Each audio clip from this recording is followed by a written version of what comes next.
अस्सलाम वालेकुम। हम अल्कोहल्स की फार्माकोलॉजी देखने लगे हैं।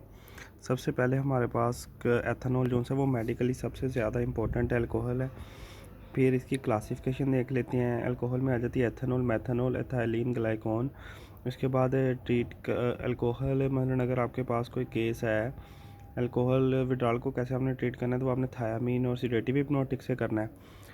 अल्कोहल डिपेंडेंस को आपने डाइसल्फाम से, नैलोट्रैक्सोन से, एक कैम्प्रोस्टेट से।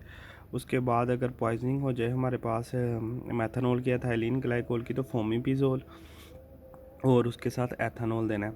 सबसे पहले अल्कोहल का फार्माकोकाइनेटिक, इसका वॉल्यूम ऑफ डिस्ट्रीब्यूशन बहुत ज़्यादा होता है, इसलिए पूरी बॉडी में डिस्ट्रीब्यूट कर जाती है। दो एंजाइम के ज़रिए इसका मेटाबॉलिज्म होता है, एक अल्कोहल डीहाइड्रोजिनेज और दूसरा माइक्रोसोमल एथेनॉल ऑक्सीडाइजिंग सिस्टम। जब हमारे पास इसकी कंसनट्रेशन कम होती है तो अल्कोहल डीहाइड्रोजिनेज जो एंजाइम लीवर और गट में प्रेजेंट होता है उसके थ्रू ना इसका मेटाबॉलिज्म होता है। ये मेटाबॉलिज्म ज़ीरो ऑर्डर होता है क्योंकि एन लिमिटेड अमाउंट में प्रेजेंट होता है। जब हमारे पास 100 मिलीग्राम पर डेसीलीटर से ज़्यादा हो जाता है तो माइक्रोसोमल एथेनॉल एसोसिएटेड सिस्टम से इसका मेटाबॉलिज्म होता है और ये ना एसिड एल्डिहाइड में कन्वर्ट होना शुरू हो जाता है। जैसे कि ये P450 सिस्टम का एक हिस्सा होता है। एसिटाल्डिहाइड हमारे पास उसके बाद अल्डिहाइड डीहाइड्रोजिनेज की मदद से कन्वर्ट होना शुरू हो जाता है। यहाँ पे लिखा हुआ है कन्वर्ट होना शुरू हो जाता है एसिटिक एसिड में, जो कि रिमूव हो जाता है। अब ये सारा आप रिवाइज कर लें। अल्कोहल डीहाइड्रोजिनेज लोग मॉडरेट कंसनट्रेशन में वर्क करता है। एन की सप्लाई लिमिटेड होती है इसलिए ज़ीरो ऑर्डर होता है। ये वर्क हाई कंसनट्रेशन पे करता है, जो कि उसके बाद ये जो सा होता है क्रोनिक केसेस में इस टॉलरेंस डेवलप हो जाती है, इसकी अमाउंट ज़्यादा हो जाती है, तो इस वजह से टॉलरेंस डेवलप होती है। लिवर और गट में होते हैं। ये माइटोकॉन्ड्रिया का alcohol dehydrogen metronidazole disulfiram oral hypoglycemics cephalosporin ग्लाइसोफर्मिन डाइसल्फाम लाइक रिएक्शन देते हैं। उसके बाद जी एक्यूट इफेक्ट इसमें CNS में क्या होंगे, इसमें होंगे जी sedative, loss of inhibition, ataxia, slurred speech.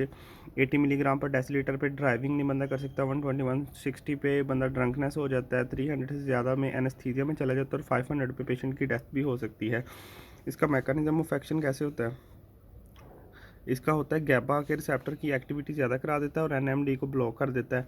दूसरा सिडेटिव अल्कोहल के साथ इसका इफेक्ट जो सा इंक्रीज हो जाता है। अदर ऑर्गन पे क्या इफेक्ट होता है, अदर ऑर्गन पे हार्ट पे ये जो सा होता है हार्ट को डिप्रेस कर देता है और जो सी वेसल्स होती हैं उनको ना डायलेट करवा देता है। उसके बाद क्रोनिक इफेक्ट में टॉलरेंस और डिपेंडेंस डेवलप हो जाती है। बंदा जो सा है वो आपको बताया था कि माइक्रोसोमल एंजाइम या फिर ब्रेन की अडेप्टेशन की वजह से अब वो टॉलरेंट हो जाता है अल्कोहल से, और इसकी वजह से क्रॉस टॉलरेंस भी हो सकती है जैसे कि बेंजोडाइज़पीन की, क्योंकि ये भी क्या रिसेप्टर पे एक्ट करता है। लिवर में ये लिवर की डिजीज़ करा देता है, लिवर सिरोसिस करवा देता है। आपने अपने जेन में इमेजिन करना है एक पेशेंट है जो कि अल्कोहल का है, तो मतलब आपके कोई करीब अगर होता हो तो उसके हिसाब का आपको सारी सिम्टम्स समझ आ जाएंगी। GIT में इरिटेशन करवाएगा, वॉमिटिंग वगैरह इंड्यूस करेगा। उसके बाद क्रोनिक अल्कोहल से पेनक्रियाटाइटिस भी ज़्यादा हो जाता है। न्यूरोलॉजिकल सिम्टम ने वर्निकी कोर्सकॉफ सिंड्रोम करवानी, इसका नमोनिका जी कोट। C से कन्फ्यूजन, O से हमारे पास ऑफ्थेल्मोप्लेजिया, A से एटेक्सिया और T से थायमिन की इसमें डेफिशिएंसी हो जाती है। एंडोक्राइन में gynaecomastia, testicular atrophy, cardiovascular system में इसने हमारे पास कार्डियोमायोपैथी करवा देनी है, हाइपरटेंशन करवा सकता है। एक इसका जो बेनिफिट है ना जी, HDL बढ़ा देता है। फीटल अल्कोहल सिंड्रोम हो सकती है जिसकी वजह से ना मेंटल रिलेटेड सारे होंगे काम, mental retardation, growth deficiency, microcephaly और under development of mid face. Neoplasia में इसका को नियोप्लेजिया करवा सकता है, इम्यून सिस्टम की वजह से ये इन्फ्लामेशन करवा देता है।